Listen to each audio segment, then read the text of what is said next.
మళ్ళీ వస్తాను. సంబరాలు మొత్తం పెద్ద ఎత్తున బీజేపీ కార్యాలయంలో వెస్ట్ బెంగాల్లో జరుగుతూ ఉన్నాయి. మన విజువల్లో చూస్తున్నట్టయితే ఎటువంటి సంబరాలు జరుగుతున్నాయో చూస్తున్నాం. At the same time it's a land sliding victory, one sided victory అని చెప్పాలి. నెక్ టు నెక్ ఫైట్ అందుకున్నారు అందరు కూడా. నెక్ టు నెక్ ఫైట్ కూడా లేదు, కనీసం అందుబాటులో కూడా లేదు. 97-190 అంటే ఆల్మోస్ట్ 100 డిఫరెన్స్ ఉంది. సో ఒకసారి కాంగ్రెస్ వర్షన్ విందాం.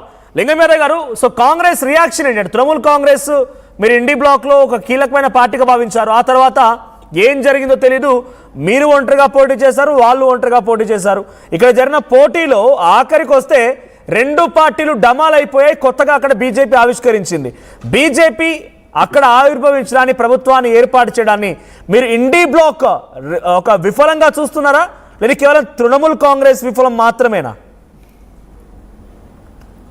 అండి, ఇవాళ ఏదైతే 5 రాష్ట్రాలు అంటే 4 రాష్ట్రాలు, ఒకటి కేంద్ర ప్రాంత పాలితమైనటువంటి పుదుచ్చేరిలో ఎలక్షన్ రిజల్ట్ లో వాళ్ళ ప్రత్యేకించి దేశమంతా ప్రధానంగా ఎదురు చూసింది వాళ్ళ బెంగాల్ ఎలక్షన్ గురించి. వాళ్ళు మీరన్నట్టు ఇవాళ సదరన్ స్టేట్స్ లలో బీజేపీకి ఎలాగూ ఇక్కడ ప్రజలు ఆదరించే పరిస్థితిలో ఇవాళ ఈ సదరన్ స్టేట్ ప్రజలు లేరు. ఎందుకంటే బీజేపీకి నరేంద్ర మోడీ అధికారంలోకి వచ్చిన తర్వాత ఏ విధంగా దక్షిణాది రాష్ట్రాల ప్రజలను ఏ విధంగా వంచిస్తున్నారు, మొన్ననే డీలిమిటేషన్ పేరు మీద ఏ విధంగా మోసం చేయడానికి కుట్రలు చేసిరో ఇవన్నీ గమనిస్తున్నారు. ఇక ప్రత్యేకించి దేశమంతా ఎంతో ఆతృతగా ఎదురు చూసినటువంటి election Bengal election.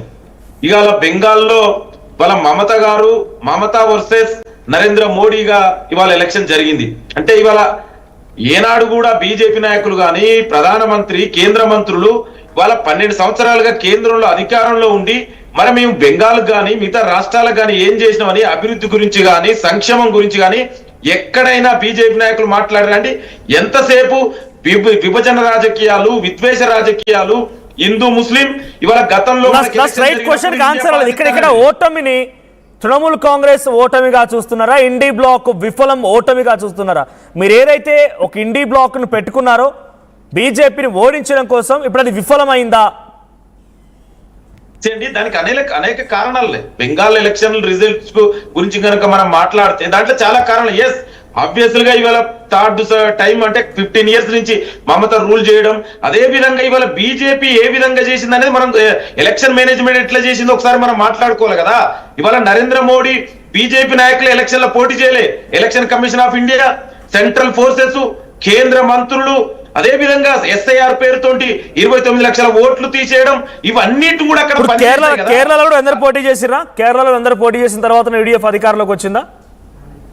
Yes Manoj గారు, మీరు అంటున్నారు కదా, నేను ఇంత ముందుకే చెప్పిన బీజేపీ నాయకులకు సౌత్ ఇండియాలో ఆదరించే పరిస్థితులు లేవు కదా, అందుకే వాళ్ళకి ఇక్కడ వచ్చే పరిస్థితులు లేదు. వాళ్ళకి ఎక్కడైతే అనుకూలంగా ఉన్నారో దాంట్లో వాళ్ళు వాడుకున్నారు. అందుకే బీజేపీ సౌత్ ఇండియాలో గెలుస్తారంటే ఎట్లా నమ్ముతారండి? ప్రజలు ఎక్కడైనా బీజేపీకి ఓట్లేస్తారా? ఇదే బీజేపీ నాయకులు ఏమన్నారు? బీఫ్ గురించి మాట్లాడతారు, చేపల గురించి మాట్లాడతారు, ఇండియా బంగ్లాదేశ్ గురించి మాట్లాడతారు, హిందూ ముస్లిం గురించి మాట్లాడతారు. మరి ఎక్కడైనా అభివృద్ధి గురించి మాట్లాడిరా? ఏం చేసినా 12 సంవత్సరాలుగా కేంద్రంలో నరేంద్ర మోడీ అధికారంలో ఉండి రాష్ట్రాలకు ఏమైనా నిధులు ఇచ్చిండా? ఏ రాష్ట్రాలకు ఇవాళ బడ్జెట్ లో సౌత్ ఇండియాకి అన్యాయం చేసిండు, ఇవాళ ఈస్టర్న్ స్టేట్స్ కి అన్యాయం చేసిండు. జనరల్ గా బీజేపీ అంటేనే north India, western India party.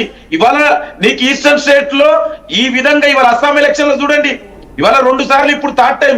ఎక్కడైనా వాళ్ళు చేసిన పనితీరు గురించి ఓట్లు అడిగిరా అండి? ఏం పేరు మీద ఓట్లు అడిగిరు?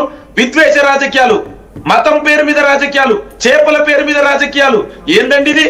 అంటే పోలరైజేషన్ జరిగింది కదా. ఇవాళ క్లియర్ కట్ గా ఎలక్షన్స్ లో మీరు చెప్తున్నటువంటి ఈ అంశాలే వాళ్ళ రాజకీయ ఎజెండాలుగా ముందు పెట్టుకొని వాళ్ళు గెలిచిరంటున్నారా? మనోజ్ గారు, నేను ఏమంటున్నా అంటే పోలరైజేషన్ జరగడం అనేది ఈ దేశ ప్రజాస్వామ్యానికి ప్రమాదం అంటున్నా నేను. నువ్వు అభివృద్ధి మీద ఎలక్షన్స్ అడుగు, సంక్షేమం మీద ఓట్లు అడుగు, నీ 12 సంవత్సరాల పాలన మీద ఓట్లు అడుగు. ఇవేమీ లేదు కదా. ఇది రాబోయే రోజులకు చాలా డేంజర్లు ఉన్నాం మనం. ఎందుకంటే ఇవాళ ఎలక్షన్ కమిషన్ చూడండి ఏ విధంగా పనిచేస్తుంది, ఎవరి చేతులలో పనిచేస్తుంది. ఎస్ఐఆర్ పేరు మీద ఎక్కడైనా ఎస్ఐఆర్ ఎలక్షన్ ముందు పెడతారా అండి? ఎందుకు ముందు చేయలేదు నువ్వు? సంవత్సరం గతంలో ఎట్లా జరిగేదండి? ఎవ్రీ 20 years ఒకసారి రివిజన్ జరుగుతుంది.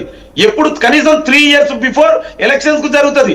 మరి వాళ్ళ ఎలక్షన్స్ ముందే జరగడం, కేంద్ర బలగాలని, కేంద్ర మంత్రుల్ని, 19 రాష్ట్రాల ముఖ్యమంత్రులని ఇవాళ మొత్తం తీసుకుపోయి దండయాత్ర చేసినట్టు చేస్తే ఎట్లండి?